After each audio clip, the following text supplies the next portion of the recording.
여러분 안녕하십니까. 트럼프가 던진 관세 폭탄에 전 세계가 혼돈에 휩싸였던 하루였습니다. 물론 이것도 심각한 문제입니다만 우리 사회는 지금 대한민국 역사에 남을 중요한 선고를 앞두고 있습니다. 그 소식부터 자세히 살펴보겠습니다. 자, 이제 약 15시간 뒤면 헌법재판소에서 윤 대통령의 파면 여부가 결정됩니다.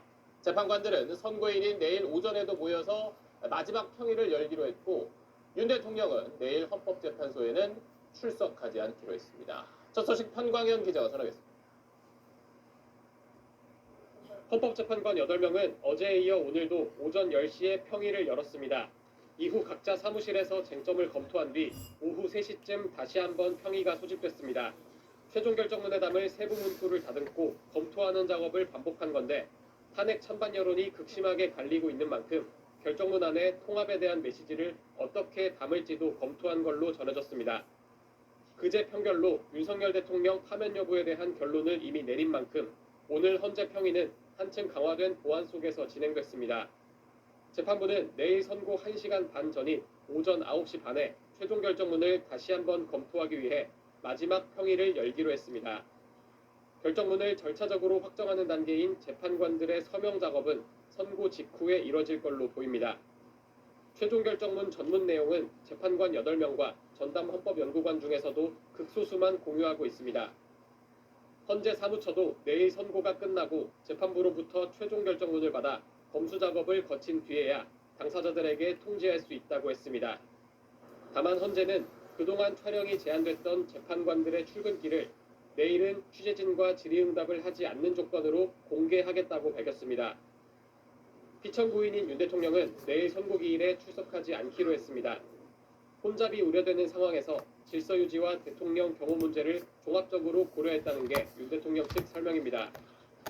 윤 대통령이 승복 메시지를 낼지도 관심이었는데 윤 대통령 측은 선고 전에는 어떤 공식 입장도 내지 않겠다는 기존 입장을 다시 한번 확인했습니다. SBS 편광현입니다. 네, 그럼 지금부터는 서울 종로에 있는 헌법재판소에서 선고를 하루 앞둔 그곳 분위기와 주변 움직임 자세히 살펴보도록 하겠습니다. 현장을 연결해 보겠습니다.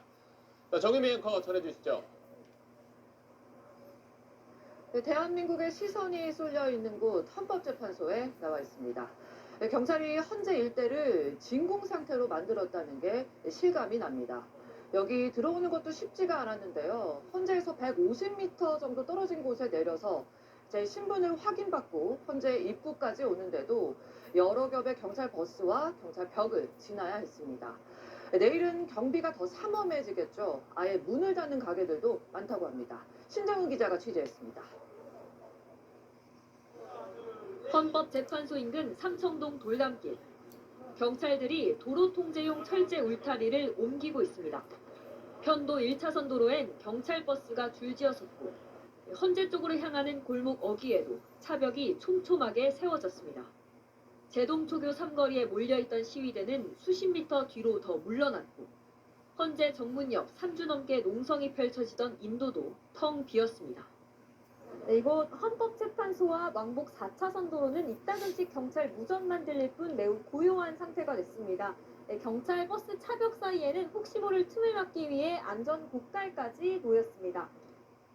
헌재 주변 반경 150m는 사실상 진공 상태가 됐지만 경찰의 통제구역 밖 안국역 일대는 경력과 시위대, 관광객이 뒤섞이며 여느 때보다 혼잡합니다.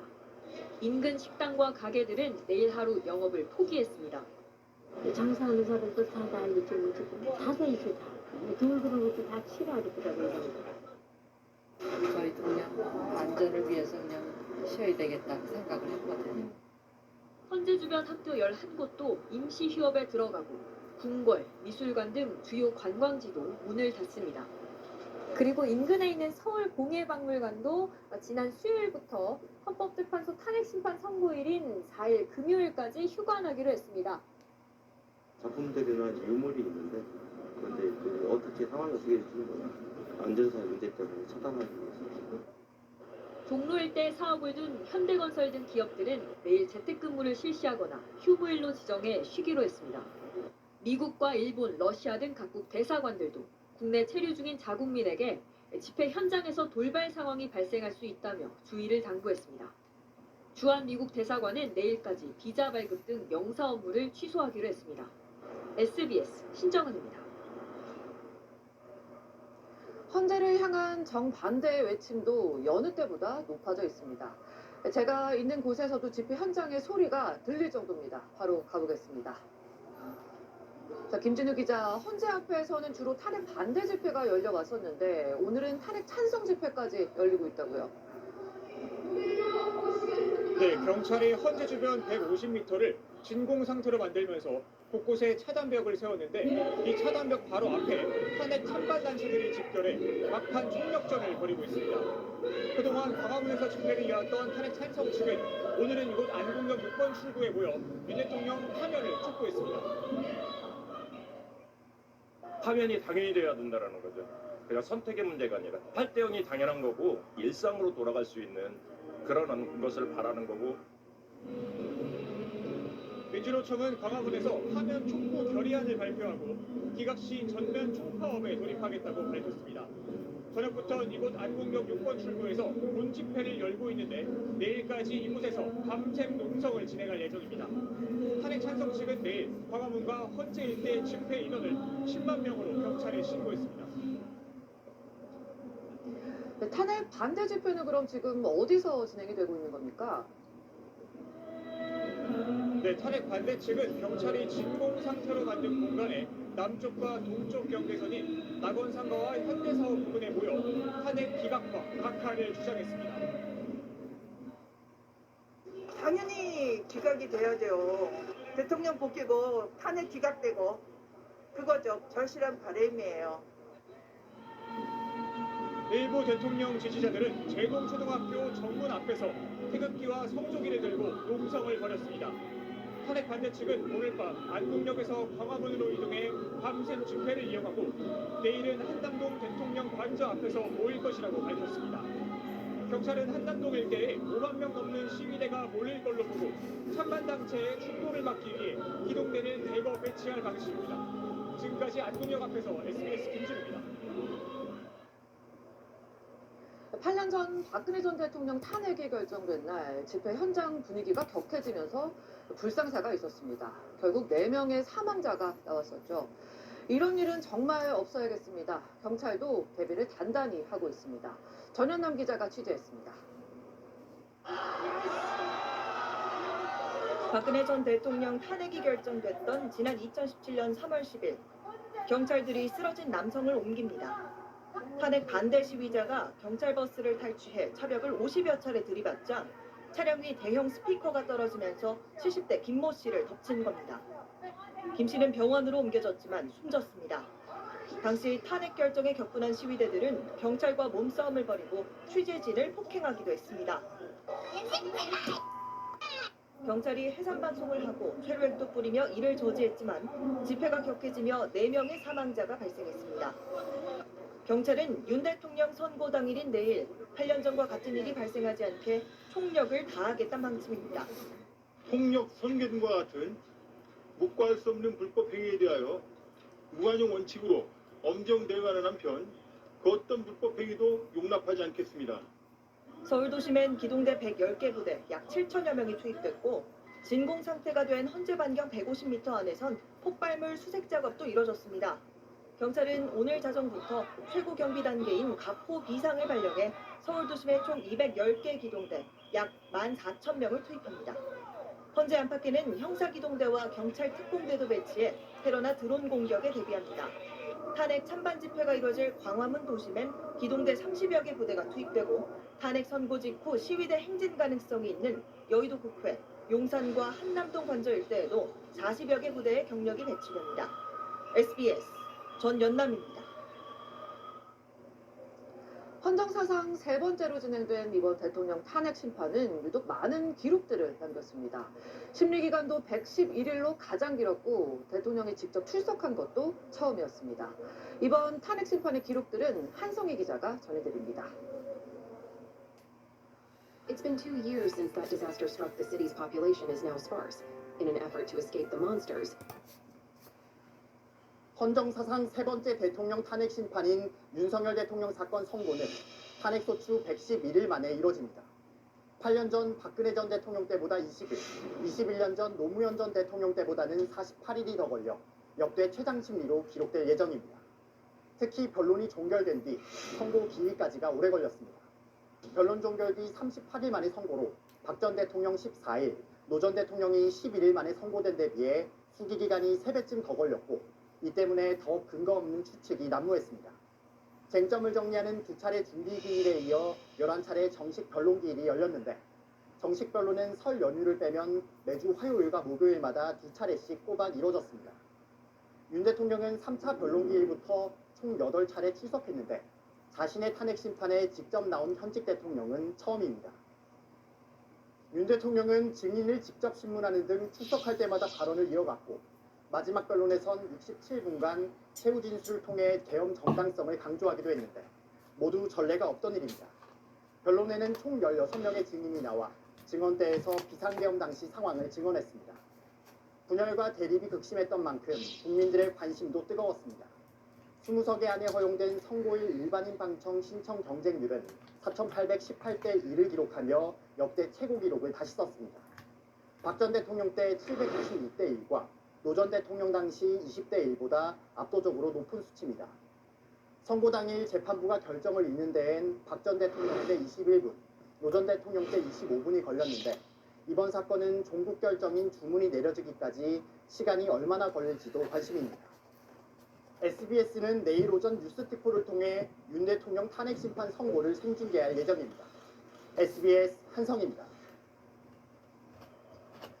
이곳의 긴장감도 헌재 못지않게 높아져 있을 걸로 보입니다. 윤석열 대통령을 탄핵 소추하고 그 최종 결과를 눈앞에 두고 있는 국회로 가보겠습니다. 자, 정다은 기자, 이 국회에도 오늘부터 외부인이 들어갈 수가 없는 상태인 거죠?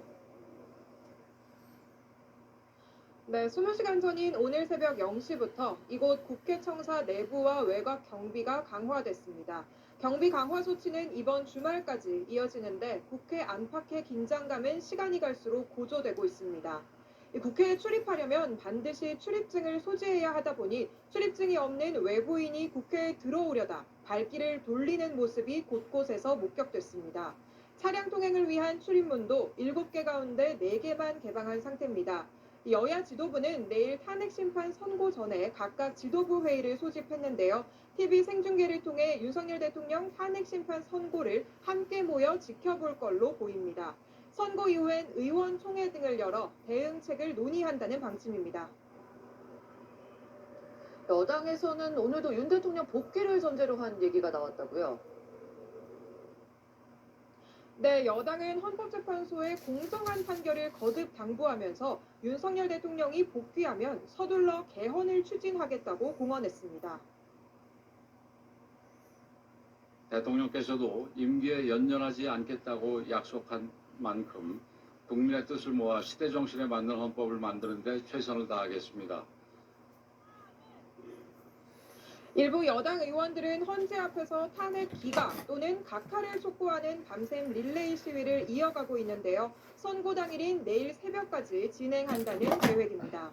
나경원, 김기현, 윤상현 의원 등은 내일 헌재 재판정에 들어가 선고 공판을 방청할 걸로 전해졌습니다. 그럼 야당에서는 오늘도 탄핵 인용을 확신하는 얘기가 나왔습니까?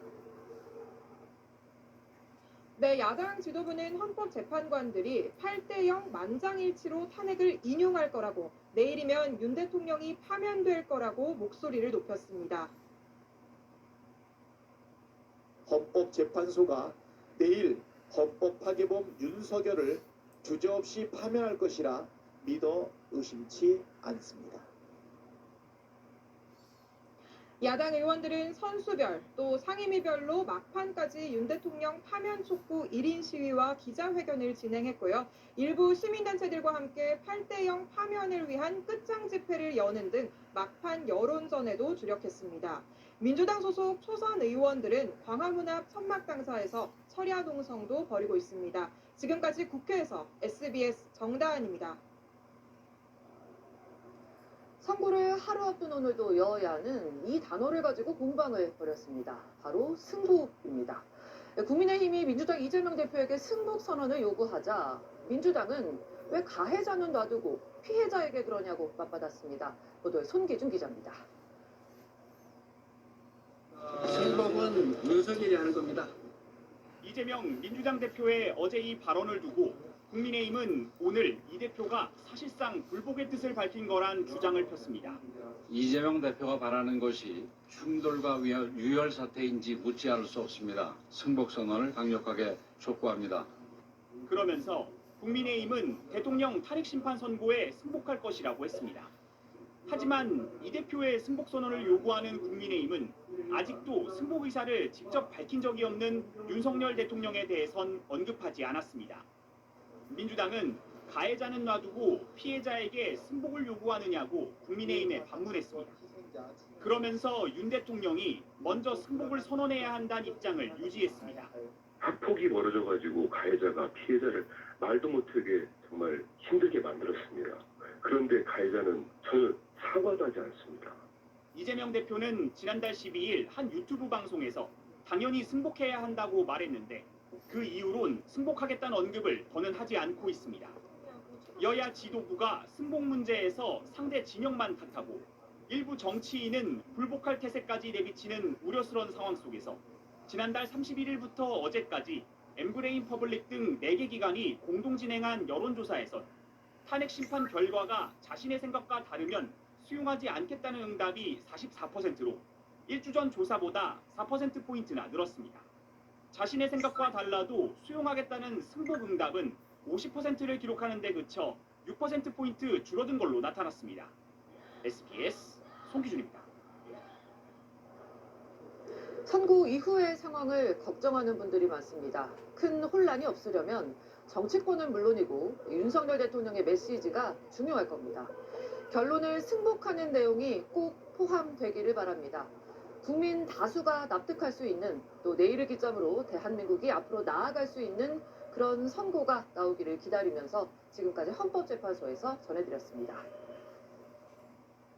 네, 계속해서 윤 대통령 탄핵 심판 소식 이어가겠습니다. 여러 차례 전해드린 대로 이번 사건에서 윤 대통령의 파면 여부를 가를 핵심 쟁점은 모두 5가지입니다. 이 가운데 재판관들이 가장 많이 물어보고 또 따져봤던 게 바로 국회 활동을 방해했는지 여부였습니다.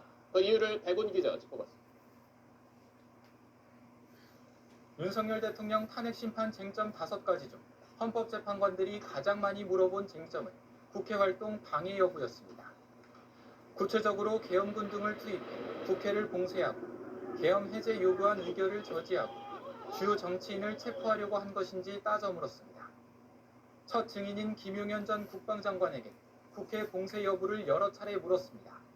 국회 봉쇄가 목표가 아니었나 하는 그러한 정황들이 많이 보이는데 그 점은 어떻게 생각하세요? 네, 저는 생각이 좀 다른 게 말씀하신 대로 제가 만약에 봉쇄를 했다 그러면 국회의장님이 담을 넘어가서는 안 됩니다.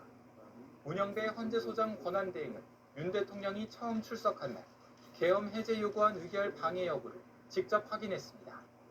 계엄 해제 결의를 위해 국회에 모인 국회의원들을 끌어내라고 지시한 적이 있으십니까? 없습니다.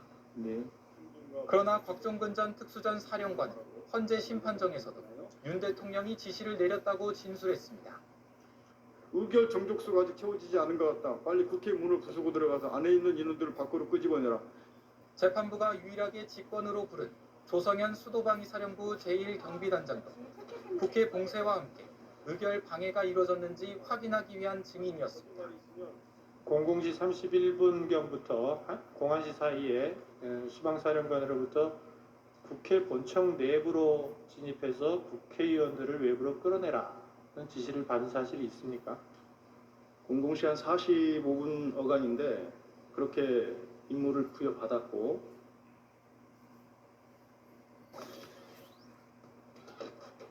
창피해. 국회와 더불어 중앙선거관리위원회 군 투입을 지시한 건 역시 핵심 쟁점 중 하나입니다. 선관위에 좀 보내라고 한 것은 제가 김용현 장관에게 얘기를 한 겁니다. 우리 헌법은 대통령의 계엄 권한을 명시한 동시에 이를 해제할 수 있는 국회의 권한을 함께 명시하고 있습니다. 그 국회의 권능을 무력화하려는 목적과 활동이 있었는지는 대통령으로서 헌법 수호 의지가 있었는지도 판단하는 쟁점이 될 것으로 보입니다. SBS 배군입니다. 비상계엄 선포 절차와 그 목적이 적법했는지 또한 이번 탄핵 심판의 핵심 쟁점 가운데 하나입니다. 특히 국회 측은 계엄 직전 5분 동안 열렸던 국무회의가 제대로 된 회의가 아니었다고 주장하고 있습니다. 현재의 판단은 어떨지 계속해서 이현영 기자. 윤석열 대통령 탄핵 심판에선 계엄 직전 대통령실 회의를 놓고 구체적인 질문과 답변이 오갔습니다. 계엄과 그 해제는 국무회의 심의를 거쳐야 한다고 규정한 헌법 89조 위반 여부를 가리기 위한 겁니다. 비상계엄 전에 이 대통령실에서 있었던 그 회의가 있잖아요. 그 회의에 대해서 간담회 정도로 본다 이렇게 말씀하신 적은 있으시죠? 기본적으로는 통상적인 국무회의하고는 달랐다 하는 그런 취지에서 국회 측은 해당 회의가 5분 만에 종료됐고 회의록도 작성되지 않아 제대로 된 국무회의가 아니었다고 주장했습니다. 계엄 선포문에 국무위원 부서, 즉 서명이 없었다는 점도 드러났습니다. 비상계엄 선포문에 부서를 했습니까? 장관들이나 증인이 부서를 했나요? 그렇게는 하지 않았습니다.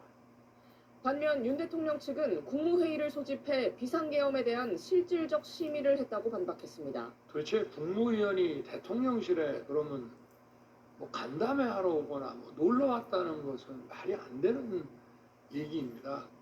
윤 대통령이 국가비상입법기구 설립 등의 내용을 담아 건넸다고 하는 최상목 쪽지 또한 쟁점 가운데 하나입니다. 제 얼굴을 보시더니 그리고 저한테 참고하라고 하는 식으로 해서 옆에 누군가 저한테 자료를 줬는데 그게 접힌 상태의 쪽지 형태였습니다.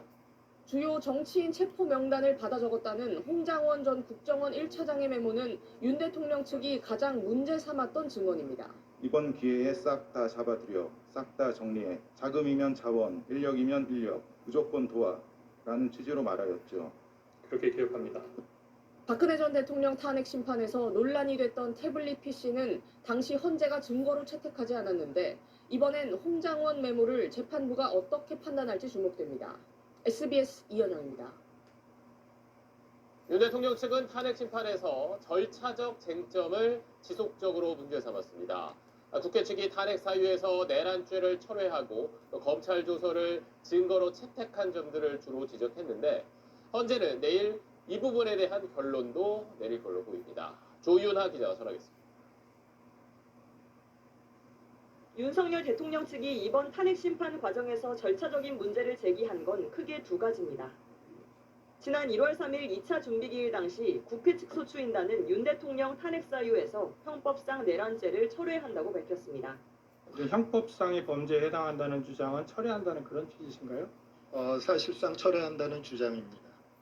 재판 기간을 단축하기 위해 비상계엄이 형법상 내란죄에 해당하는지는 다투지 않고 헌법 위반 여부에만 집중한다는 취지인데 윤 대통령 측은 탄핵 소추 사유 자체가 바뀐 거라고 주장했습니다.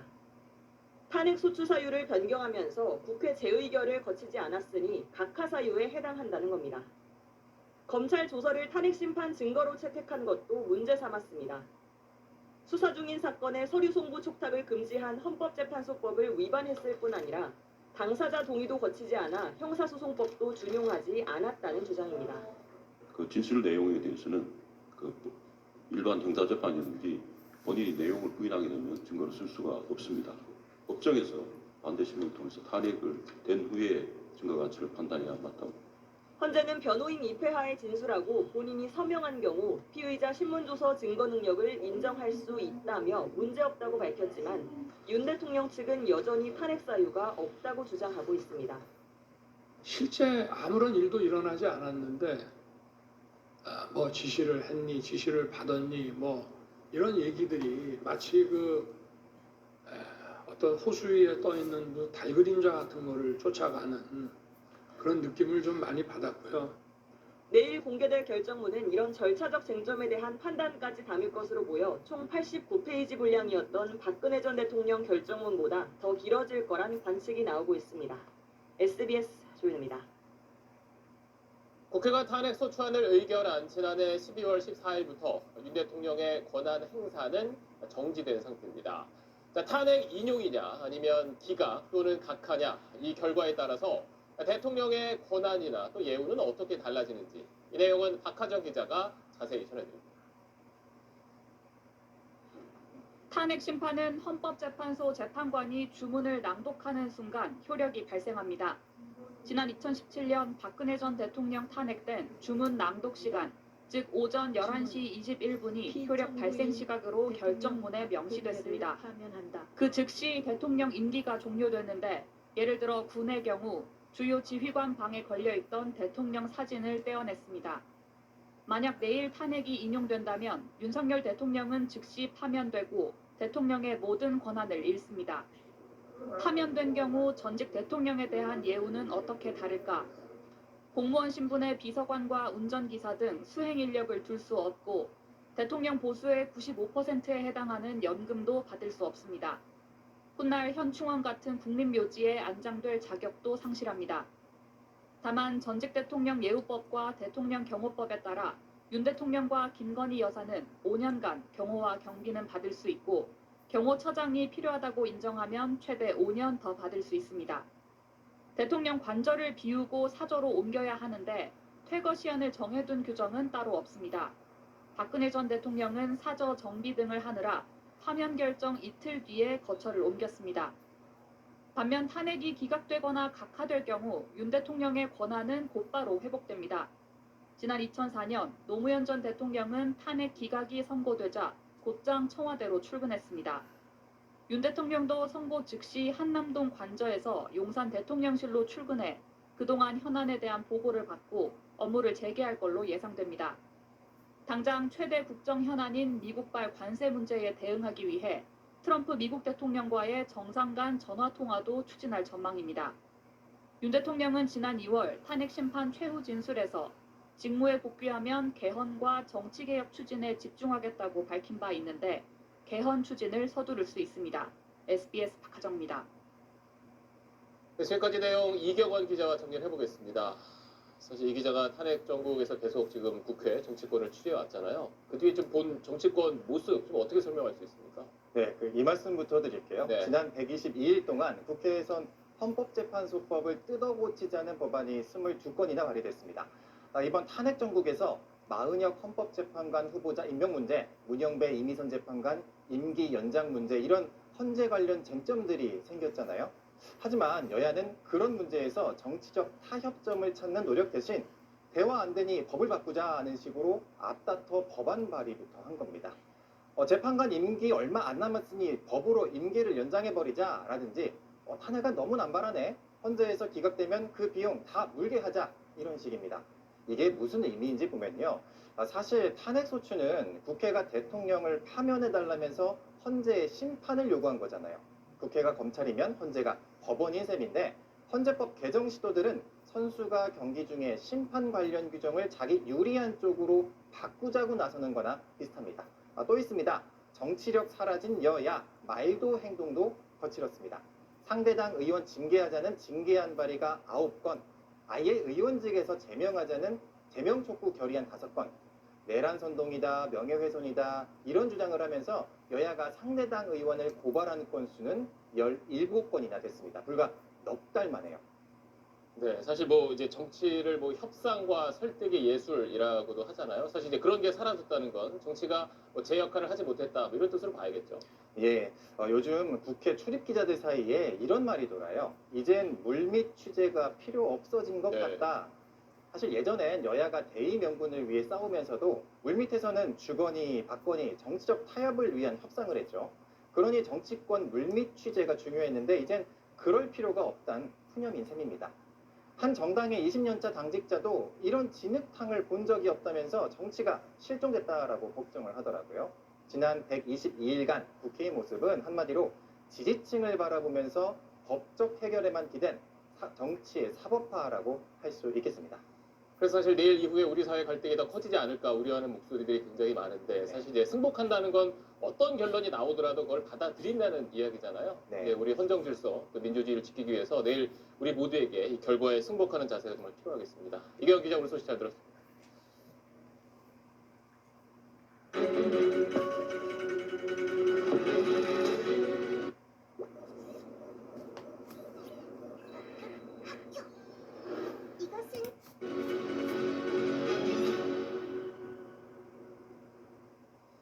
다음 소식으로 넘어가겠습니다. 자, 미국 트럼프 대통령이 예고한 대로 상호 관세를 발표했습니다. 우리나라에는 예상보다 훨씬 높은 26%의 관세를 매겼습니다. 당장 이번 달 9일부터 적용되는데 트럼프는 한국을 콕 집어서 최악의 무역 장벽이 있다며 불만을 나타내기도 했습니다. 먼저 워싱턴 김용태 특파원. 트럼프 대통령은 전체 국가의 기본 관세 10%를 부과하되 미국 입장에서 최악의 국가에는 더 높은 상호 관세를 매겼습니다. 국가별 관세를 표시한 대형 도표까지 들고 나왔는데 여기서 한국은 7번째 순서에 있었습니다. 한국에 대한 관세율은 예상보다 높은 25%로 공개했습니다. 실제 적용되는 건 9일부터로 한국은 미국과 자유무역협정 FTA를 체결한 국가 중 가장 높은 관세가 매겨졌습니다. It's going to be Liberation Day in America. This has turned out to be one of the most important days in the history of our country. 하지만 백악관은 행정명령 부속서를 통해 한국에 대한 관세율을 26%로 정정했습니다. 왜 수치가 달라졌는지 따로 설명하지는 않았습니다. 트럼프 정부는 관세, 비관세 장벽을 두루 고려해 세율을 산정했다고 했지만 계산법은 단순했습니다. 특정 국가를 상대로 한 미국의 적자액을 미국의 전체 수입액으로 나눈 뒤 다시 절반으로 나눈 겁니다. 이 산식은 중국 34%, 일본 24%, 유럽연합 20% 관세에도 그대로 적용됩니다. 발표 도중 트럼프는 한국의 무역 장벽에 대한 불만을 공개적으로 드러냈는데 한국 자동차 시장에 존재하는 비관세 장벽과 미국산에 대한 고율 관세를 지적했습니다. Perhaps worst of all are the non-monetary restrictions imposed by South Korea, Japan, and very many other nations. 결국 관세 폭탄을 터뜨리고만 미국은 보복 조치를 하면 관세율이 더 높아질 거라고 경고했습니다. Everybody sit back, take a deep breath.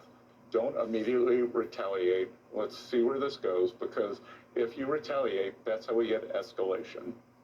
백악관은 오늘 낮 발효된 자동차 25% 관세를 비롯해 철강, 알루미늄 등 이미 관세가 붙은 품목에 대해선 상호 관세가 추가되지 않는다고 설명했습니다. 워싱턴에서 SBS 김용태입니다. 자, 우리 기업들은 기상에 걸렸습니다. 한국에서 만들어서 미국에 수출하는 물량뿐 아니라 베트남 같이 다른 나라에서 만들어서 미국에 파는 것까지 관세의 영향을 받기 때문에 타격이 더 큽니다. 한미 FTA로 사실상 관세가 없었던 우리에게 미국이 26%의 관세를 매긴 건 예상보다 가혹하다는 평가가 많습니다. 이어서 박원경 기자. 삼성전자는 베트남에서 3개의 공장을 운영하고 있습니다. 이 중 2곳에서 연간 1억 대 이상의 스마트폰을 생산하는데 삼성전자 전 세계 생산량의 50%가량을 차지하는 것으로 알려져 있습니다. 미국이 베트남에 46%의 상호 관세를 부과하면서 타격은 불가피할 걸로 보입니다. 새로운 대체 시장을 찾는다든지 아니면은 뭐 생산 기지를 좀 바꾼다든지 그런 부분들이 필요하긴 합니다만은 생각보다 시간이 많이 걸리기 때문에 대미 수출의 전초 기지인 멕시코가 상호 관세 대상에서 제외된 건 불행 중 다행입니다. 삼성전자가 2곳, LG전자가 3곳의 멕시코 공장에서 TV와 냉장고 등을 생산하고 있는데 상당량을 미국으로 수출하고 있기 때문입니다. 철강, 알루미늄, 자동차 같이 품목별 관세가 발표되지 않은 품목들은 USMCA 적용에 따른 원산지 기준만 충족하면 관세 부과 면제가 가능할 걸로 그렇게 판단이 됩니다. 국가별로 다른 미국의 상호 관세율이 우리 수출에 어느 정도 영향을 줄지 아직 추정하기는 어렵습니다. 생산 재배치와 공급망 조정, 가격 책정 등 기업들의 대처 방식에 따라 경쟁 구도가 달라지기 때문입니다. 다만 세계 교역 감소, 글로벌 경기 침체로 이어질 가능성이 커 전반적인 수출 감소와 경제 성장률 하락으로 이어질 가능성이 높습니다. 특히 생산 재배치 등 대응수단이 마땅치 않은 중소기업들은 구체적인 정보 파악에도 어려움을 겪고 있습니다. 반도체 부대 설비라서 이게 반도체 관련한 관세율이 적용이 될지 일반 전기기로 분류가 될지 아직 그것도 아직 확인이 좀 안 된 상태입니다. 중소기업들은 컨설팅과 자금 등 정부의 대대적인 지원을 요청하고 있습니다. SBS 박원경입니다. 자, 트럼프 행정부는 일단 이렇게 관세를 매긴 뒤에 나중에 협상을 통해서 그걸 좀 풀어줄 수도 있다는 입장입니다. 자, 이 말은 관세를 줄이기 위해선 우리도 적극적으로 미국과 협상에 나서야 한다는 이야기입니다. 어떤 전략이 필요할지는 박현석 기자가 짚어봤습니다. 아침 7시 한덕수 대통령 권한대행 주재 긴급 경제안보 전략 TF 회의를 시작으로 경제 통상 관련 부처는 온종일 대책회의로 분주했습니다. 우리 수출에 미칠 영향을 기업들로부터 직접 들으며 지원 방안을 논의하기도 했습니다. 당장 오늘부터 25%의 관세가 적용된 자동차 산업에 대해서는 다음 주까지 긴급 지원 대책을 마련하기로 했습니다. 정부는 트럼프 행정부가 선 관세부과 후 협상 기조를 밝힌 만큼 대미 교섭에 총력을 기울인다는 방침입니다. 즉시 통상교섭본부장의 방미를 추진하는 등 각 급에서 긴밀한 대미 협의를 추진한 한미 FTA 체결로 인한 무관세 효과가 무의미해진 상황에서 협상을 통해 기본 관세 10%에 더해진 16%의 상호 관세를 최대한 낮추는 게 급선무입니다. 미국이 우리나라에 원하는 건 트럼프 대통령이 쥐고 흔든 미 무역대표부의 나라별 무역장벽 보고서에서 확인됩니다. 수입 소고기 원령 제한, 자동차 배출가스 규제, 플랫폼 독과점 규제와 인터넷 망 사용료 문제, 원전에 대한 외국인 소유 금지 등 다양한 분야의 법과 정책을 문제 삼고 있습니다. 이 가운데 자동차 배출가스 규제 등 이미 정책이 바뀌었는데도 미국이 잘못 알고 있는 부분도 있다고 정부 관계자는 설명했습니다. 이런 오해부터 바로잡고 조선, 반도체, 에너지 등 미국이 필요로 하는 분야의 협력을 협상 카드로 활용할 필요가 있습니다. 미중 경쟁에서 우리의 공급망이 중요하다. 안 그러면 중국을 사야 될 수도 모른다. 한국에서 수출하는 물건이 싸야지 미국한테도 좋을 거 아니냐. 경제안보 차원에서 협력이 중요하고 미중 간 첨단 산업 패권 경쟁 상황이나 세계 무역기구를 활용한 다자 무역 체제 강화 등을 지렛대로 삼는 전략도 필요하다는 지적이 나옵니다. SBS 박현석입니다.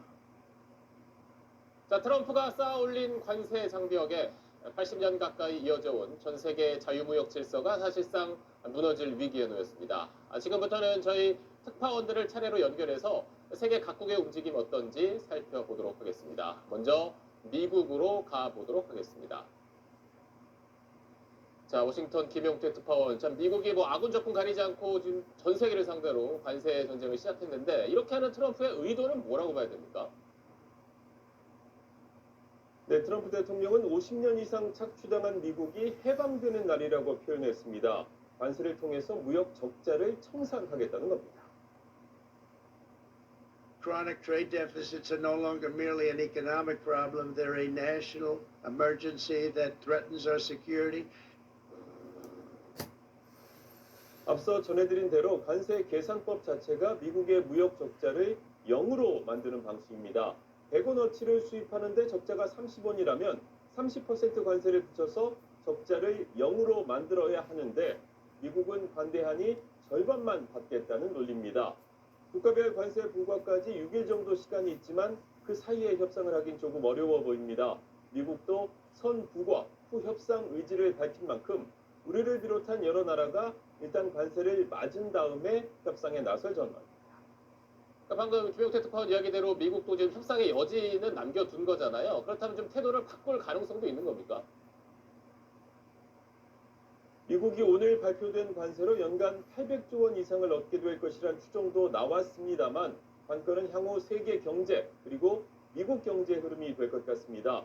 미국을 비롯한 많은 나라가 경기 침체에 빠질 가능성이 크다거나 물가 상승으로 결국 미국 소비자가 가장 큰 피해자가 될 거란 예측도 나오고 있습니다.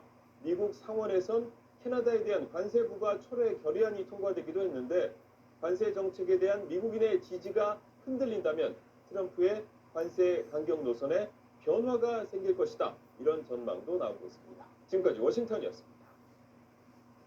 네, 그럼 계속해서 한번 유럽으로 가보겠습니다. 자, 파리 곽상은 특파원. 유럽 나라들도 이제 이번에 20%의 상호 관세를 부과받게 됐는데 현지에서 어떤 반응이 나오고 있습니까? 미국의 조치에 유럽도 격앙된 반응입니다. 유럽 의회에선 미국 해방의 날이 아니라 분노의 날, 인플레이션의 날이란 날선 반응이 나왔습니다. 유럽은 보복 조치를 시사했는데 한편으론 대화로 해결하자는 메시지도 거듭 발신했습니다. 집의 철문, 난간, 도구들은 항상 녹이 슬어 있나요? 새롭게 업그레이드된 방청 페인트를 사용해 보세요. We have always been ready to negotiate with the United States to remove the remaining barriers to transatlantic trade. At the same time, we are prepared to respond. EU는 철강 알루미늄 관세에 대응해 이달 중순 우리 돈 42조 원 규모의 대미 보복 관세를 이미 예고한 상태입니다. 특히 트럼프와 공화당 지지층에 타격을 줄 품목들을 집중 선정한다는 전략입니다.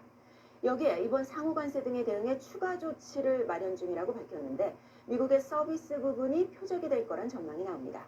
다만 이런 보복 조치들은 일단은 대미 협상 카드로 활용될 가능성이 커 보입니다. 사실 미국과 이제 유럽 나라들은 오랜 이제 동맹 관계를 이어져 왔었잖아요. 그런데 이제 트럼프 관세 정책에서는 예외가 없다는 게 이번 또 분명해졌습니다. 네, 나토 탈퇴를 위협하고 우크라이나 종전 협상 과정에서도 유럽을 등한시해온 트럼프의 태도에 대서양 안보 동맹은 이미 심각한 균열이 난 상태입니다. 여기에 이익 앞엔 동맹도 없다는 트럼프의 관세 전쟁 선포로 미국 유럽 간 경제적 우호관계가 약화하는 건 물론 전 세계적으로도 미국 주도의 자유무역 시대는 막을 내리고 있다는 평가가 나옵니다. 지금까지 파리에서 전해드렸습니다. 네, 끝으로 이번에는 중국 이야기 들어보겠습니다. 자, 권란 특파원. 중국은 그동안 관세가 여러 차례 부과됐고 이번에 또 상호 관세까지 더해지니까 거의 50%가 이제 넘는 거 아닙니까? 네, 말씀하신 대로 지난 2월과 3월에 각각 10%씩에다가 이번 34%까지 합치면 모두 54%입니다. 트럼프 대통령이 대선 전부터 공약해온 대중국 60% 관세가 사실상 현실화된 겁니다. 또 $800 이하의 중국발 소액 소포 면세 혜택도 다음 달부터 없어집니다. 지난 2월에 실시를 하려다가 물류 대란이 빚어지면서 철회했던 바로 그 조치입니다. 저가 제품으로 미국 시장을 공략해왔던 알리, 테무, 쉬인 같은 중국 전자상거래 업체들도 직격탄을 맞게 됐습니다. 뭐 중국도 가만히 있지는 않을 것 같은데 어떤 조치를 취할 걸로 예상됩니까? 네, 일단 중국 정부는 미국이 일방적인 괴롭힘 행위를 하고 있다면서 단호한 반격을 예고했습니다. 다만 구체적 조치는 언급하지 않았습니다. 中方对此坚决反对，将采取必要措施，坚定维护自身正当利益。 네, 앞서서 중국은 미국의 1차, 2차 관세 부과 당시에 보복 관세로 맞섰습니다. 하지만 모든 중국산을 겨냥했던 미국과는 달리 농산품 같은 트럼프 지지 세력을 겨냥한 핀셋식 대응이었고요. 또 시행 시점에도 말미를 뒀었죠. 이번에도 관세 발효일쯤에 대응책을 낼 가능성이 커 보입니다. 여전히 대화도 강조를 하고 있는데요. 트럼프 일기 때 무역 전쟁을 겪으면서 일찌감치 대비를 해온 중국이 이번엔 어떤 카드를 꺼내들지 고심하고 있는 걸로 전해졌습니다. 네, 그런가 하면 트럼프 취임에 맞춰서 대미 외교에 공을 들여온 일본도 24% 상호 관세를 맞았습니다. 일본 정부는 지극히 유감이라면서도 이 대상에서 제외되기 위해서 끈질기게 대응하겠다면서 협상에 무게를 실었습니다. 지금까지 베이징에서 전해드렸습니다. 다음 소식입니다. 한 대학병원 간호사가 신생아를 학대하는 사진과 글을 SNS에 올려 논란이 일고 있다는 소식 어제 전해드렸습니다. 그런데 이런 간호사들이 해당 병원에 더 있고 피해를 입은 아기만 최소 6명이 된다는 정황이 나왔습니다. 정선진 기자의 보도입니다. 인공호흡기에 의존하는 신생아의 안타까운 모습에 진짜 성질 더럽다. 천으로 꽁꽁 싸맨 신생아 사진엔 열받아서 억제시켰다고 썼습니다. 모두 대구의 한 대학병원 신생아 중환자실에 입원한 아기들로 추정됩니다. 앞서 이곳 간호사 한 명이 SNS에 신생아 학대 사진을 올려 논란이 됐는데 피아기 부모는 이런 추가 피해 사진들을 제보받았다고 밝혔습니다. 익명의 제보자가 또 다른 간호사들 이름도 알려줘 병원 측에 확인했다고 말했습니다. 사진을 다 들고 이름 누구까지 관련된 그 포차까지 다 들고 제가 다 들이밀었습니다. 확실한 이름 2명을 호명하니까 그 사람이 나왔고 이들은 지인들만 볼 수 있는 SNS를 통해 신생아 학대 사진 등을 공유한 걸로 전해졌습니다. 이 병원 신생아 중환자실엔 30개 넘는 병상이 있습니다. 저한테 미스트가 있는 게 6명. 그 가해자들 손을 거쳐간 애들이 몇 명이 됐냐고요. 그걸 따지면은 너무 많지 않겠습니까? 해당 간호사의 개인적 일탈임을 강조했던 병원 측은 추가 피해 사실을 인지하고 해당 간호사를 포함한 신생아 중환자실 전체 간호사를 대상으로 조사에 들어갔습니다. 좀 조사하는 과정에 있는 상황입니다. 지금 현재로서 저희가 이게 맞습니다, 아닙니다라고 좀 확언을 드릴 수 있는 단계가 아직 아니라서 병원 측은 우선 추가 피해가 확인된 아기들의 부모에게 차례로 피해 사실을 알릴 예정입니다. SBS 조성진입니다. 강원 강릉에 들어온 외국 선박에서 2톤에 달하는 코카인이 적발됐습니다. 6,700만 명이 동시에 투약할 수 있는 양으로 한국에서 적발된 마약으론 역대 최대 규모입니다. 권영인 기자가 취재했습니다. 강릉 옥계항에 정박한 외국 선박에 세관과 해경대원들이 들이닥칩니다. 마약 탐지견까지 동원해 내부를 수색하던 중 선박 기관실 뒤편에서 좁은 밀실이 발견됩니다. 밀실엔 비닐에 쌓인 상자들이 잔뜩 쌓여 있습니다. 해외 고가 제품 브랜드 스티커가 붙은 상자를 뜯자 백색 물체가 드러납니다. 시료를 채취해 검사한 결과 코카인으로 확인됐습니다. 자, 양성 코카인 양성. 코카인 상자는 57개로 무게는 2톤에 달했습니다. 시가로 약 1조 원어치고 6,700만 명이 동시에 투약할 수 있는 양입니다. 국내에서 적발된 마약 가운데 역대 최대 규모인데 종전 최대 기록은 2021년 적발된 필로폰 404kg이었습니다. 일단 저희가 일부 시료를 채취해가지고 코카인 성분을 확인했는데 전체적인 거는 국가보건에 봐서 확인해야 돼요.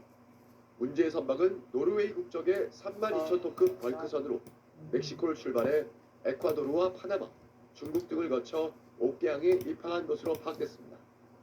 세관은 이 배에 마약이 숨겨져 있다는 정보를 미 연방수사국 FBI로부터 사전 입수했고 90여 명으로 구성된 대규모 합동 검색팀을 꾸려 수색에 나섰습니다. 세관과 해경은 합동수사본부를 설치해 필리핀 국적 승선원 20명을 상대로 마약 출처와 밀반입 경로, 최종 목적지 등에 대한 조사를 벌이고 있습니다.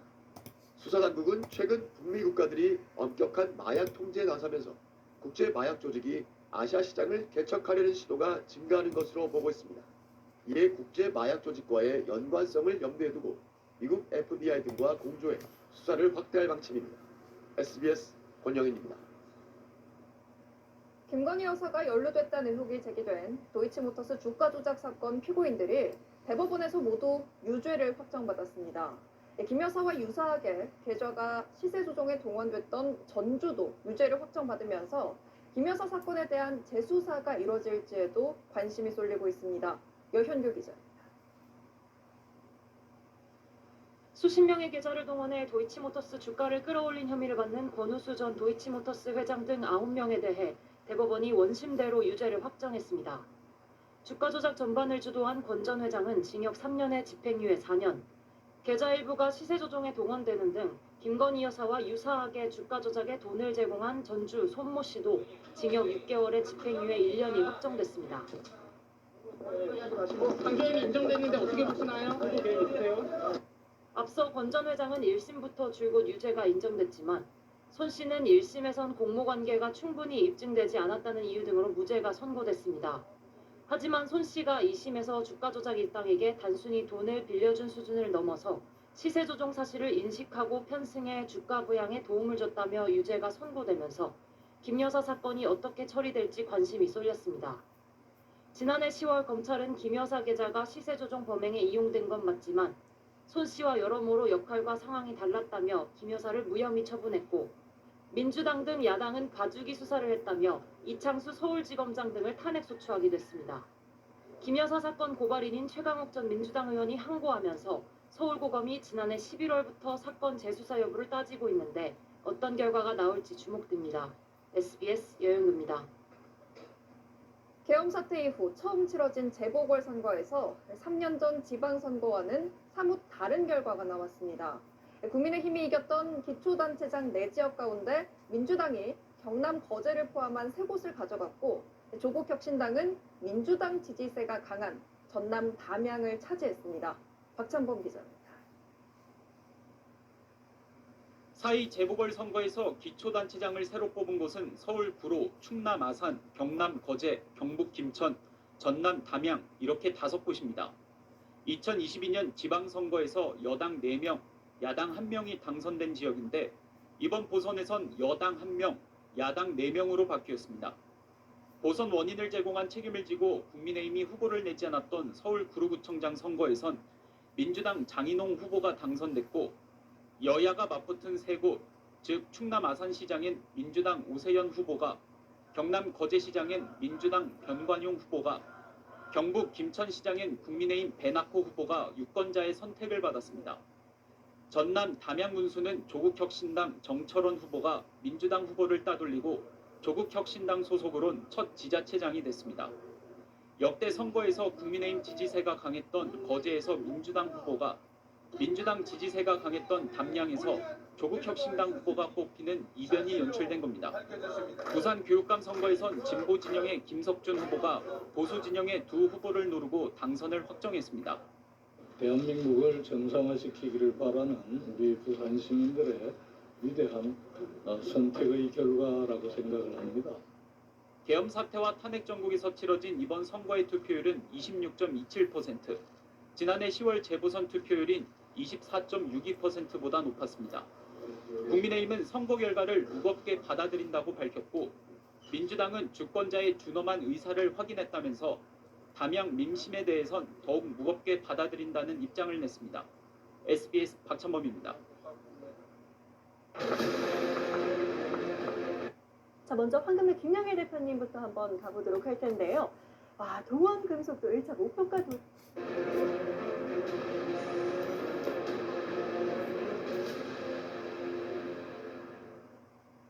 대형 산불을 앞으로는 어떻게 대응해야 할지 오늘도 짚어보겠습니다. 잡힐만 하면 다시 번지는 이번 산불을 보며 무엇보다 간절했던 게 비 소식이었습니다.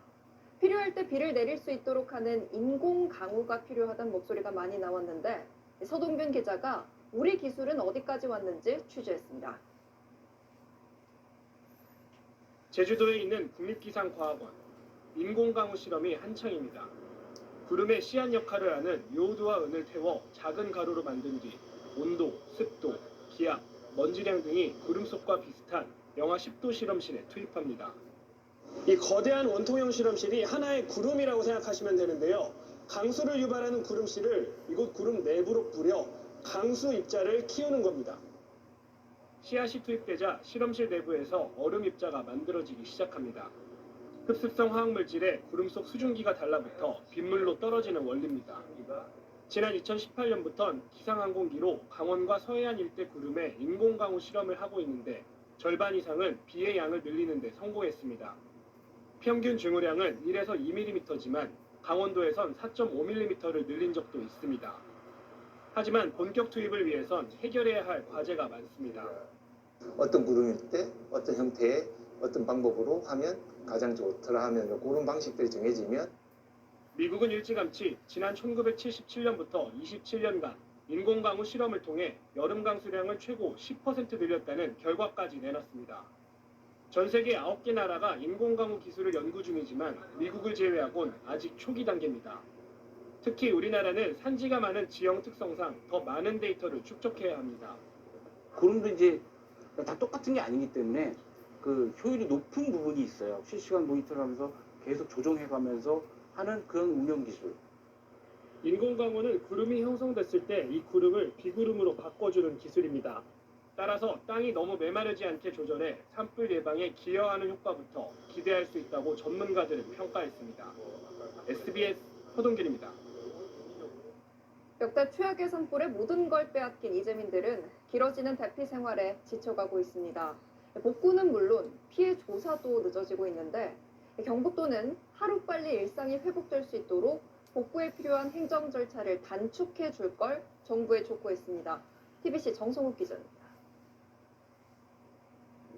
건물 외벽이 시커멓게 그을린 의성군 단천면 한 마을 대피소입니다. 파마에 갈 곳을 잃은 주민들이 열흘 넘게 머물고 있는데 몸과 마음이 극도로 지쳐가고 있습니다. 이제 살 길이 막막해 가지고 근데 여기가는 공동생활하니까요. 전부 신경이 예민해 가시니까 그런 점도 많이 좀 불편하고 아무래도 저 정신적 피해가 있었기는 조금 더 붙이는 것이요. 피해 조사가 늦어지면서 잿더미로 변한 주택 복구는 엄두도 못 내고 있어 속만 타들어갑니다. 7, 80대 고령의 체력적 한계에 놓여 병원 신세를 지는 어르신들도 갈수록 늘고 있습니다. 지금 여기에 서너 분이 병원 다녀오시고 오늘도 두 분이 또 병원 가신다고 갔거든요. 그리고 뭐 며칠 전에 보건소에서 오셔갖고 심리치료를 했는데 그거 갖고는 아직까지는 뭐 다 해결돼 있다고 생각하기 좀 힘들고요. 이처럼 복구가 늦어지자 이철호 경북도지사는 피해 복구 계획 확정까지 두세 달 걸리는 행정 처리 절차를 한 달 내로 앞당겨 줄 것을 정부에 강력하게 촉구했습니다. 또 산불 피해 복구와 지역 재건을 위한 관련 특별법 제정과 예산 지원을 국회에 건의했습니다. 행정 절차를 1개월 이내에 처리될 수 있도록 신속 처리를 해줄 것을 당부드립니다. 유례없는 초대형 산불 피해에 반드시 특별법이 제정되어야 합니다. 갈수록 몸과 마음이 지쳐가는 이재민들을 위해 행정당국과 정부 그리고 정치권의 신속한 대응이 요구되고 있습니다. TBC 정서욱입니다. 올해로 30주년을 맞는 서울 모빌리티 쇼가 내일 개막합니다. 전기차를 사려는 수요는 정체됐고 미국이 쌓아놓은 관세까지 자동차 업계를 둘러싼 환경이 크게 바뀌었는데 기업들이 어떤 생존 전략들을 가지고 왔는지 홍영재 기자가 취재했습니다. 베일이 벗겨지며 공개된 베이지색 차량. 현대차가 7년 만에 선보인 신형 수소 전기차입니다. 5분 정도 충전에 700km 이상 주행이 가능합니다. 수소차 시장이 아직 크진 않지만 새로운 성장 동력 발굴은 자동차 회사들의 생존을 위한 과제입니다. That we have seen the tariff announcement and we are evaluating the impact and there are no plans to raise prices in the United States at this time. 기아는 차량 내부를 사무실처럼 꾸밀 수 있는 다목적 차량을 국내에서 처음 공개했습니다.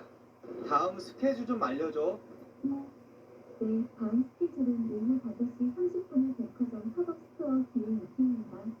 전기차 시장이 수요 정체를 겪고 있는 상황에서 오히려 공격적으로 신차를 내놓은 곳도 있습니다. BMW는 새로 공개한 신차 4종 중 2종이 전기차로 전기차 시승 기회를 제공하는 멤버십 프로그램도 시작합니다.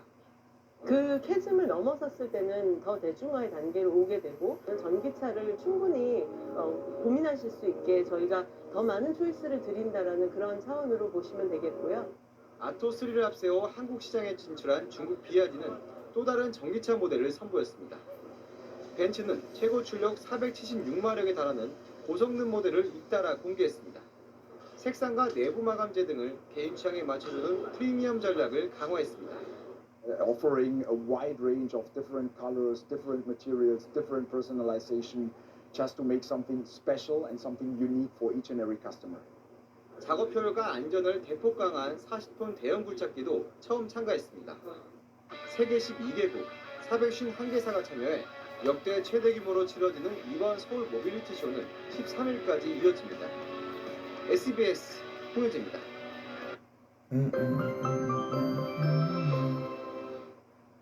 네, 보시는 사진은 진해 군항제가 열리고 있는 경남 진해의 모습입니다. 오늘 이곳의 벚꽃 개화율이 90%에 달했는데요.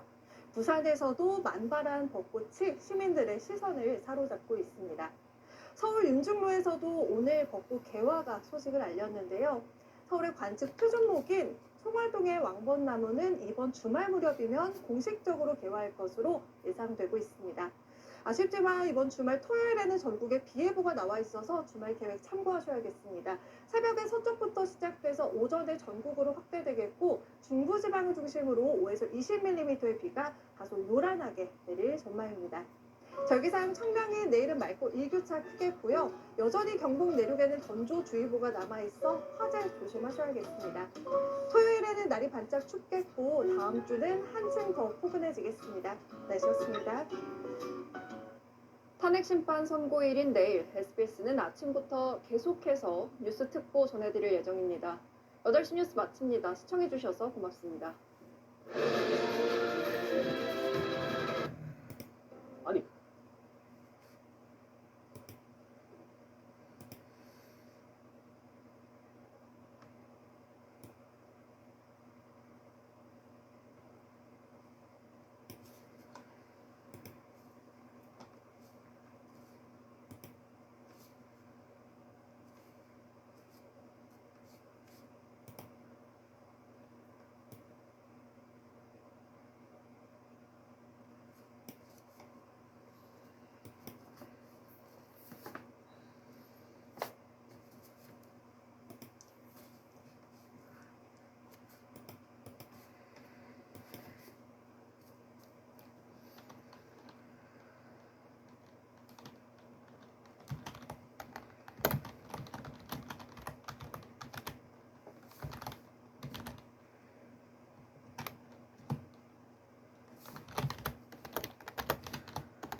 네, 마을버스가 차량 몇 대와 건물 외벽을 들이받는 사고가 났습니다.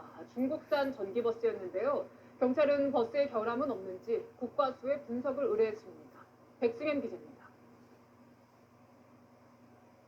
서울 성북구의 내리막길. 제한속도가 시속 30km인 어린이 보호구역을 마을버스 한 대가 질주해 내려옵니다. 속도를 주체하지 못한 채 덜컹거리며 달려갑니다. 잠시 뒤 버스는 신호를 기다리던 차량 넉 대를 들이받고 맞은편 건물과 충돌한 뒤에야 멈춰섰습니다. 문이 안 열려서 소방차가 와서 이거 처리를 해가지고요. 그래서 나오셨거든요. 다리를 저으셨죠. 어제 낮 12시 반쯤 승객 9명을 태운 마을버스가 4중 추돌 사고를 내 5명이 다쳤습니다. 사고 당시 충격으로 차량 진입을 막는 쐐기둥도 뽑혀나갔습니다. 버스기사는 경찰 조사에서 핸들과 브레이크가 작동하지 않았다고 진술했지만 버스 수입사는 운전 미숙을 주장하고 있습니다. 사고가 난 버스는 지난해 9월과 올해 1월에도 내리막길에서 미끄러지는 사고가 났던 중국산 전기버스와 같은 모델입니다. 국토교통부는 같은 버스에 사고가 잇따르자 조사에 나섰습니다. 국토부는 해당 버스가 국내 판매량이 많고 지난해 사고가 여러 번 난 만큼 우리 안전기준에 적합하게 제조됐는지 조사하는 자기인증 적합조사를 올해 시작했다고 밝혔습니다. 경찰은 이번 사고가 운전자 과실인지 차량 문제인지 따져보기 위해 사고가 난 버스를 국립과학수사연구원에 보낼 계획입니다. 채널A 뉴스 백승현입니다. 네, 마을버스가 오르막길에서 미끄러져서 7명이 다쳤습니다. 5달 전에도 비슷한 사고가 났는데 둘 다 중국산 전기버스였습니다. 이혜주 기자입니다. 비탈길 한가운데 마을버스 한 대가 서 있습니다. 담벼락을 들이받은 채 아슬아슬하게 기울어져 있습니다. 비탈길 옆 하단에는 승객들이 구급대원의 응급처치를 받습니다. 머리가 휘끗한 노인, 어린이도 눈에 띕니다. 어제 저녁 8시쯤 서울 서대문구 홍은동에서 오르막길을 오르던 마을버스가 뒤로 미끄러지는 사고가 났습니다. 버스는 그대로 아파트 옹벽을 들이받았고 버스에 타고 있던 24명 중 7명이 다쳐 병원으로 옮겨졌습니다. 서울시는 비탈길을 오르던 중 기사가 브레이크를 밟았는데도 버스가 뒤로 미끄러진 걸로 파악했습니다. 주민들은 오르막을 오를 때마다 불안했다고 말합니다. 운전사 아저씨가 항시 그거 잡으라고 그래요. 손잡이 잘 잡으시라고 여기 올라오다가 밑으로 가끔씩. 한두 달 전에도 그렇고 계속 그랬어요. 그리고 차를 타고 갈라 하다가 내려가고 안 타고 이제 여기 걸어와가지고. 이번에 사고가 난 차량은 중국산 전기버스. 지난해 9월에도 서울 종로구에서 언덕을 오르던 마을버스가 뒤로 밀려 다른 차량과 부딪히는 사고가 있었는데 이번에 사고가 난 버스와 같은 중국 회사의 차량이었습니다. 서울시는 이번 사고가 차량 자체 결함이었는지 등판길 등 외부 요인이 작용했는지 등을 조사하고 있습니다. 채널A 뉴스 이혜주입니다.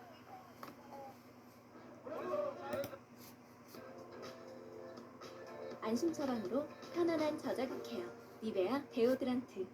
러시아에서 버스가 강에 빠지는 사고가 발생했습니다. 승객 7명이 사망했습니다. 김세인 기자가 보도합니다. 도로를 달리던 버스가 갑자기 인도 위로 올라갑니다. 오른쪽으로 방향을 바꾸더니 비틀거리며 마주오는 차량을 들이받습니다. 충돌한 차량을 밀어내며 계속 달리던 버스는 다리 난간을 뚫고 강물로 그대로 추락했습니다. 강물에 잠시 떠있던 버스는 곧바로 지붕까지 물속에 잠겨버립니다. 타스 통신에 따르면 현지 시각 어제 낮 1시쯤 러시아 제2도시 상트페테르부르크에서 버스 추락 사고가 발생했습니다. 당시 승객 20여 명이 타고 있었는데 그중 최소 7명이 숨졌습니다.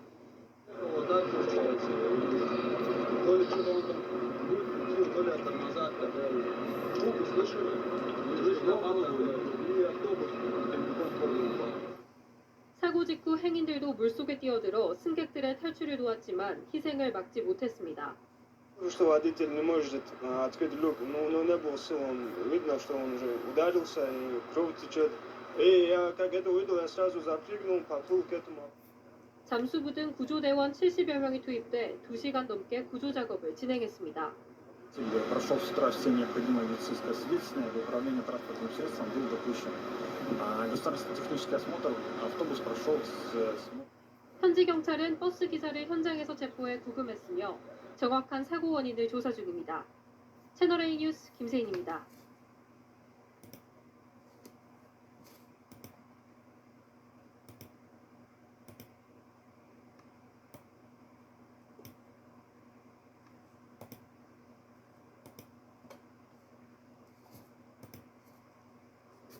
안녕하십니까. 뉴스데스크 강원입니다. 2018 겨울올림픽을 친환경올림픽으로 치르겠다는 정부 지원에 많은 운수회사들이 친환경 전기버스를 구입했습니다. 강릉의 한 운수회사도 2017년과 2018년 모두 18대의 전기버스를 사들였는데 현재 버스 상당수가 정상 운행하지 못하고 있습니다. 무슨 상황인지 김인성 기자가 취재했습니다. 지난 5월 강릉 도심을 달리던 시내버스가 엔진이 꺼지며 갑자기 멈춰섭니다. 기사가 놀라 회사로 급하게 전화를 하고 승객들도 놀란 마음에 내립니다. 5월에만 해도 이런 급작스러운 멈춤 현상은 2번이나 있었고 취재를 진행하던 이달 4일과 9일에도 버스 멈춤 현상은 또 발생했습니다. 갑자기 시동이 꺼지면서 계기판들이 다 꺼져 있는 상태거든요. 이렇게 달리다가 시동 꺼지는 경우가 자주 있었어요? 제가 차를 받고 나서 한 7번, 8번 정도 있었던 것 같습니다. 해당 운수회사를 찾아가 봤습니다. 동일 기종의 버스가 운행하지 않고 회사 마당에 방치돼 있습니다. 인근의 다른 영업소에도 전기버스가 그냥 서 있긴 마찬가지입니다. 모두 운수회사가 중국의 한 버스 제조사로부터 2017년과 2018년 사들인 전기버스입니다. 당시 구입한 18대 가운데 11대는 운행을 아예 멈춘 채 방치돼 있고 나머지 7대도 운행하는 도중 주행 중 시동 꺼짐 등의 고장이 발생해 불안한 상태입니다. 많은 사람들이 타고 있는 상황에서 시속 80km로 주행을 하고 있는 가운데 시동이 갑자기 꺼지면 핸들도 잠겨버려요. 그리고 브레이크도 말을 안 듣고. 후속 조치도 제때 이루어지지 않고 있습니다. 운수회사가 중국 업체에 수리 요청을 했지만 수리도 부품 수급도 원활하지 않았습니다. 결국 내용 증명을 보내고 나서야 최근 배터리 일부가 왔지만 이를 수리할 수 있는 기술자가 중국에서 와야 고칠 수 있는 상황입니다. 운행 연수 10년이 되지 않으면 폐차도 안 돼 애물단지가 되고 있습니다. 당시 국토교통부의 저상버스, 환경부의 전기자동차 보급 사업을 통해 대당 4억 원 가까이 하는 전기버스를 자부담 6천만 원대에 구매할 수 있었습니다. 그렇다고 다른 중국 제조사에 문제가 있는 건 아닙니다. 이 운수회사는 2019년 이후 다른 중국 제조사 2곳에서 29대의 전기버스를 추가로 구입했는데 큰 고장도 없고 수리와 부품 수급도 문제가 없는 실정입니다. 운수회사 측은 특정 중국 제조사의 전기버스를 둘러싼 문제의 취재에는 응했지만 정식 인터뷰는 하지 않았습니다. 당시 전기버스가 출시 초기 단계였던 데다 기술력이 지금보단 현저히 떨어지다 보니 초기에 구입한 지역 운수회사에 적지 않은 피해를 주고 있습니다. MBC 뉴스 김인성입니다.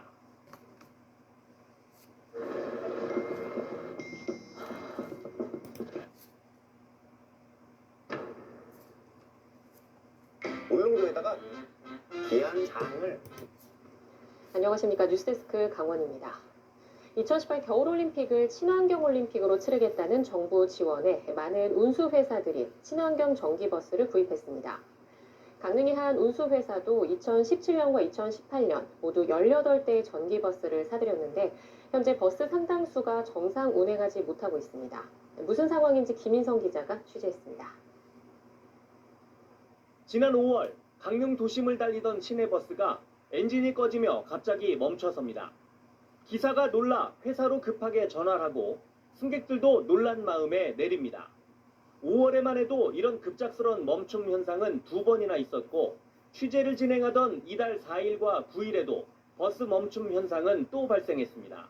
갑자기 시동이 꺼지면서 계기판들이 다 꺼져 있는 상태거든요. 이렇게 달리다가 시동 꺼지는 경우가 자주 있었어요? 제가 차를 받고 나서 한 7번, 8번 정도 있었던 것 같습니다. 해당 운수회사를 찾아가 봤습니다. 동일 기종의 버스가 운행하지 않고 회사 마당에 방치돼 있습니다. 인근의 다른 영업소에도 전기버스가 그냥 서 있긴 마찬가지입니다. 모두 운수회사가 중국의 한 버스 제조사로부터 2017년과 2018년 사들인 전기버스입니다. 당시 구입한 18대 가운데 11대는 운행을 아예 멈춘 채 방치돼 있고 나머지 7대도 운행하는 도중 주행 중 시동 꺼짐 등의 고장이 발생해 불안한 상태입니다. 많은 사람들이 타고 있는 상황에서 시속 80km로 주행을 하고 있는 가운데 시동이 갑자기 꺼지면 핸들도 잠겨버려요. 그리고 브레이크도 말을 안 듣고. 후속 조치도 제때 이루어지지 않고 있습니다. 운수회사가 중국 업체에 수리 요청을 했지만 수리도 부품 수급도 원활하지 않았습니다. 결국 내용 증명을 보내고 나서야 최근 배터리 일부가 왔지만 이를 수리할 수 있는 기술자가 중국에서 와야 고칠 수 있는 상황입니다. 운행 연수 10년이 되지 않으면 폐차도 안 돼 애물단지가 되고 있습니다.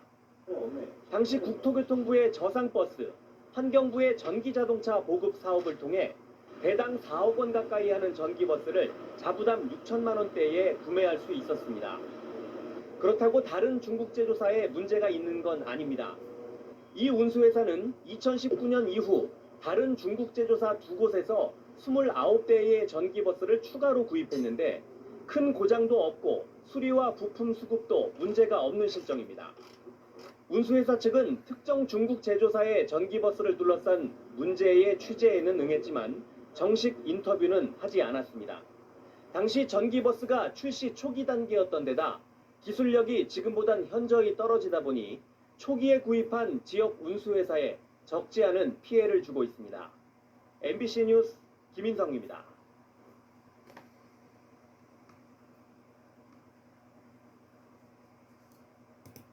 강릉 녹색도시 체험센터에서 관람객들을 태워 경포 일대를 운행하던 전기버스가 몇 달째 방치돼 있습니다. 버스가 고장났기 때문인데 수리는 하지 못하고 있습니다. 어떤 사정인지 이용 기자가 취재했습니다. 강릉 녹색도시 체험센터 이젠 뒤편의 공터. 버스 한 대가 덩그러니 방치돼 있습니다. 오랫동안 운행하지 않은 듯 버스 외부는 색이 바랬고 타이어에는 거미줄이 쳐져 있습니다. 이 버스는 지난 2014년 녹색도시 체험센터가 문을 열면서 운행을 시작했던 23인승 전기버스입니다. 당시 강릉시가 민간업체로부터 기부받은 것으로 이 전기버스에 방문객을 태워 경포 일대를 돌아보는 체험 프로그램을 운영했습니다. 매년 수천 명이 이용할 정도로 제법 인기를 끌었습니다. 하지만 지난해 말 버스가 고장나면서 그냥 세워두고 있습니다. 강릉시가 손을 쓰지 못하고 망가진 전기버스를 방치하는 이유는 막대한 수리비 때문입니다. 버스 수리에 들어가는 비용은 2억 원. 2013년 만들어진 옛 모델이라 고장이 잦을 수 있기 때문에 차라리 돈을 더 보태 새 버스를 사는 게 낫지 않을까 고민하고 있습니다. 가격이 비용이 너무 많이 나가는 거예요. 2억이 넘게 드는 거예요. 저 지금 새로 구입을 하게 되면은 한 3억 5천이나 4억 정도는 구입을 할 수 있는 거를 그렇다고 새 전기버스를 사는 것도 만만치 않습니다. 코로나19 전국 속에 지자체마다 예산을 절감하는 분위기여서 구매 비용을 확보하기가 어려운 상황입니다. 녹색도시 홍보에 활용됐던 전기버스가 고철덩어리 취급을 받는 애물단지 신세가 됐습니다. MBC 뉴스 이용입니다. 14년차 소아 정신과 전문의입니다. 주위가 산만한 자녀를 보면서 왜 이런 걸까 하고 심각하게 생각해 보신 어머님들 얼마나 계신가요?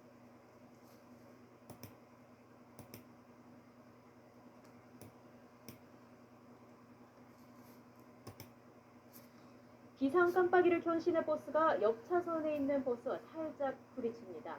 자, 인도로 가는가 싶더니 도로 연석과 부딪혀서 방향을 아예 틀어버립니다. 속도가 붙어버린 버스는 결국 중앙선까지 넘어가서 반대쪽 인도에 있는 가로수를 부러뜨린 뒤에 멈춰섰습니다. 자, 그런데 잘 보시면요, 운전석에 사람이 타고 있지 않습니다. 이게 어찌된 일일까요? 알고 보니 버스 운전기사가 용변이 너무 급해서 승객이 없는 버스를 도로에 정차해두고 화장실에 갔는데 그 사이에 버스가 경사진 도로를 따라 움직이면서 벌어진 사고였습니다. 경찰은 사이드 브레이크가 풀려 있었다고 말했습니다. 나중에 이를 확인하고 버스 기사는 혼비백산했지만 다행히 다친 사람은 없었습니다. 충북 청주에서 어린이집 버스가 차량 2대와 연이어 부딪혔습니다. 아이들과 교사까지 25명이 타고 있었는데 다행히 크게 다치진 않았습니다. 이현정 기자. 노란색 어린이집 버스가 도로의 옆으로 넘어져 있고 길엔 파편이 가득합니다. 쓰러질 때 충격으로 유리창이 모두 깨져나갔고 버스 안 뒤퉁이는 심하게 찌그러졌습니다. 오늘 오후 4시쯤 충북 청주시 청원구 공항사거리 인근 교차로에서 어린이집 통학버스가 차량 2대와 잇따라 부딪히는 사고가 났습니다. 어린이집 버스는 달리던 승용차와 부딪힌 뒤 도로에 서 있던 1톤 트럭에 다시 부딪혀 옆으로 넘어졌습니다. 버스에 4살부터 7살까지 어린이 25명이 타고 있었는데 모두 안전띠를 맨 덕분에 크게 다친 아이는 없는 걸로 전해졌습니다. 우리 차 잘 가고 있는데 중간에 가서 뒤를 받았대요. 그냥 착각상 정도 한두 명 착각상. 안전벨트를 다 했으니까요. 함께 탔던 어린이집 교사 1명과 50대 버스 운전기사는 경상을, 버스에 들이받친 트럭 운전기사는 중상을 입고 치료를 받고 있습니다. 경찰은 어린이집 버스의 블랙박스를 수거해 사고 경위를 조사하고 있습니다. SBS 이현정입니다.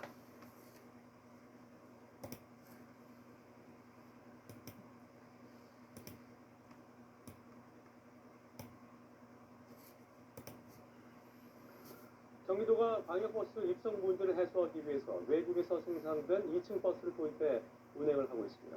하지만 부품 조달이 제대로 안 돼서 고장이나 사고라도 나면 낭패를 보기 일쑤입니다. 강창구 기자입니다.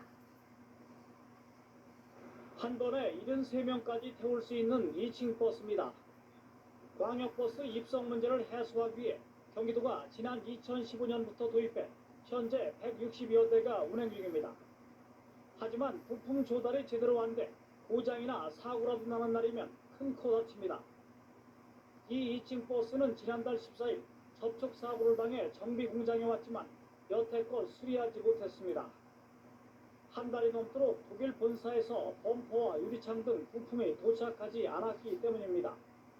일주일에 한 번 없어요. 한 달이 넘었는데 남이라는 거죠, 그러면. 해외에서 비행기 땡길 수 없는 그런 부품이 쌓이다 보니까 대당 4억 원이 넘는 2층 버스를 여러 대 운행 중인 이 회사는 고장 수리를 제때 받지 못해 큰 피해를 보고 있습니다.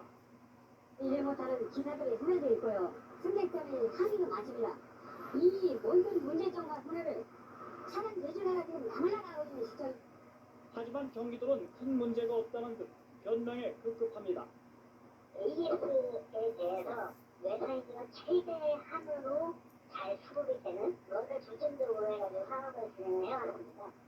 외국에서 특별 제작된 2층 버스는 그동안 주행 중 유리창 깨짐이나 시타 작동 불량 등 크고 작은 문제점을 노출해왔습니다. 그런데도 부품 조달을 제대로 못해 버스 회사들만 골병을 앓고 있습니다. 연합뉴스TV 강창호입니다. 최고의 팬 서비스는 모두 국토교통부가 수도권 주민의 출퇴근을 책임지겠다면서 일반 버스보다 좌석이 1.5배 많은 2층 버스를 추가 도입하겠다고 약속한 바 있습니다.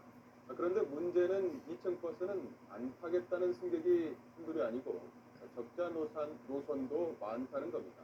정두영 기자. 서울의 한 버스 정류장.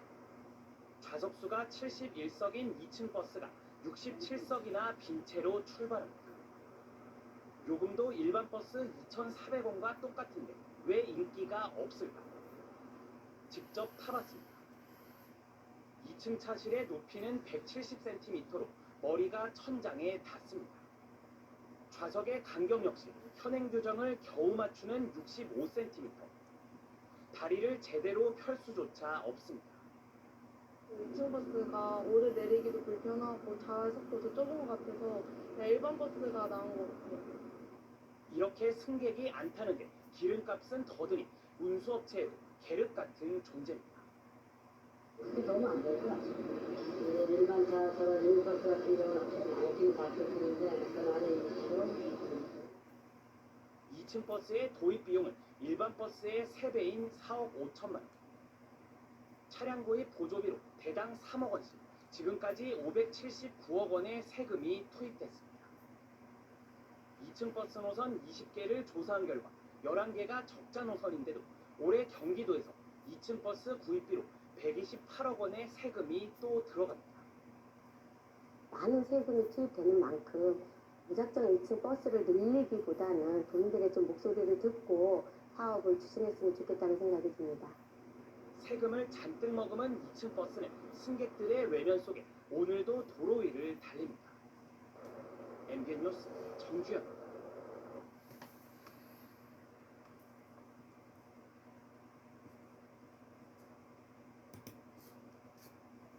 자전거 타고 가다가 갑자기 열린 차량 문에 부딪힌 60대 남성. 일어날 새도 없이 지나가던 버스에 치여서 숨졌습니다. 신선미 기자입니다. 도로변에 주차하는 트럭. 트럭 옆을 지나던 자전거가 버스 바퀴에 깔려 뒤엉킵니다. 잠시 후 경찰과 소방이 현장에 도착해 수습에 나섭니다. 사고가 난 건 어제 오전 9시 10분쯤. 주차구역에 주차한 트럭 운전자가 차문을 열다 60대 남성 A씨가 타고 있던 자전거와 부딪혔습니다. 충격에 A씨는 도로 쪽으로 쓰러졌고 같은 차로를 달리던 버스에 치인 겁니다. A씨는 그 자리에서 숨졌습니다. 그 남자분 소리가 아 하면서 처음 들어보는 그런 소리를 듣고 엄청 처참했어요. 저도 어제 밥도 하루 종일 못 먹고. 경찰은 트럭 운전자와 버스 기사를 상대로 안전수칙 준수 여부를 조사하고 있습니다. 좁은 골목길이나 도로변에서 차량 문을 열고 내릴 때는 반드시 후방을 확인하는 게 중요합니다. 사이드 미러로 1차적으로 확인하고 몸을 돌려서 후방에 자전거라든지 보행자가 없는지 확인한 다음에 문을 여는 것이 보다 안전하겠습니다. 경찰은 문 반대쪽 손으로 문을 열고 내리는 덧치리치를 활용할 것을 당부하고 있습니다.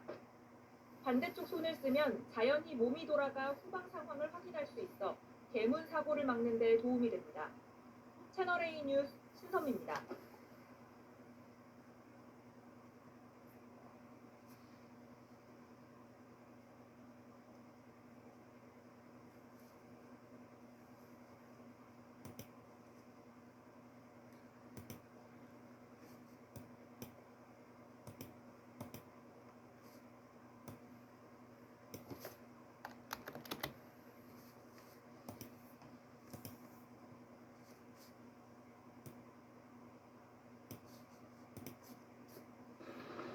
진짜 관리했어야 되는데. 관절 건강 만기 전에 세월이 전 전기버스는 미세먼지를 줄이는 효과는 물론 소음도 적고 승차감도 좋지만 충전시설 등 관련 인프라가 아직 부족한 게 문제입니다. 이를 고려해서 경기도와 수원시가 전국 최대 규모의 전기버스 충전시설을 만들고 전기버스 확충에 나섰습니다. 김학용 기자. 일부 시내 버스 노선에 투입되고 있는 전기버스. 경유로 달리는 일반 버스와 달리 소음이 적고 승차감도 좋지만 가장 큰 장점은 매연이 발생하지 않는다는 점입니다. 요즘처럼 미세먼지가 심할 때는 더욱 도입의 필요성이 커 보입니다. 하지만 충전 시설 등 관련 인프라는 아직 부족합니다. 차고지에 들어와서 충전을 이렇게 시킬 때는 좀 작을 때는 많이 대기 시간이 있어서 좀 불편했었는데 수원 공영 차고지에 새로 문을 연 무공의 전기버스 충전소. 수원 시유지에 환경부와 시내버스 업체가 자금을 대 마련했습니다. 전기버스 한 대를 70분 만에 완전 충전할 수 있는 장비 48대를 갖추고 있는데 장비 한 대당 2개의 충전 라인이 있어 모두 96대의 버스 충전이 가능합니다. 소리가 따로 소음이 안 나니까 승차감 면에서도 좋은 것 같고요. 그리고 요즘 또 미세먼지가 많아서 그런 문제에 대해서 좀 더 해결할 수 있는 방안이 되지 않을까라고 생각합니다. 시유지 3,400제곱미터를 충전소 부지로 제공한 수원시는 앞으로 3년간 전기버스 1,000대를 도입할 계획입니다. 현재 230대가량의 경유버스가 운영되고 있는데 경유버스 한 대가 미세먼지 배출이 39kg가 넘습니다. 이것이 전기버스라 하면 하나도 없는 거죠. 경기도도 오는 2027년까지 경유버스를 전기버스 등 친환경 버스로 전면 교체할 계획이라고 밝혔습니다. YTN 김학무입니다.